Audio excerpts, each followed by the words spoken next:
নমস্কার, শুভ দুপুরের শুভেচ্ছা। প্রতিদিনের মতো আজও চলে এসেছি দুপুরের লাঞ্চের থালি নিয়ে। চলো আজ আমি দুপুরের লাঞ্চে কি আয়োজন করেছি তা তোমাদের সাথে শেয়ার করে নিই। প্রথমেই দিয়ে দিলাম একদম গরম, দেখো ধোঁয়া ওঠা ভাত।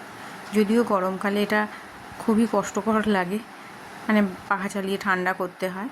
তো যাই হোক, করেছি উচ্ছে আলু ভাতে, বেগুন ভাজা। এই বেগুনটা কিন্তু গাছের বেগুন, একটা তুলেছি মানে আমি বাপের বাড়ি গেছিলাম, ওখান থেকে একটা বেগুন তুলে নিয়ে এসেছি, ভাই তুলে দিয়েছে আর কি।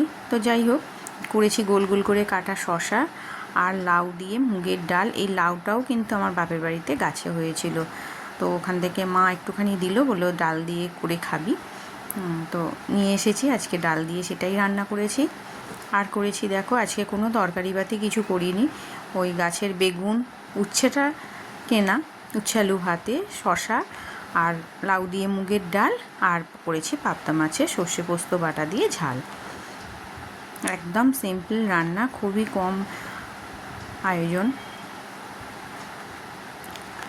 আর আছে 1 গ্লাস জল। এই ছিল আমার দুপুরের লাঞ্চের ছোট্ট আয়োজন। তোমাদের কেমন লাগলো অবশ্যই কমেন্ট করে জানিও। ভালো লাগলে একটা লাইক করে দিও, আমার পাশে থেকো, আমার চ্যানেলটাকে সাবস্ক্রাইব করে দিও। চলো আবারও আসবো পরে আরও একটা কোনো ভিডিও নিয়ে।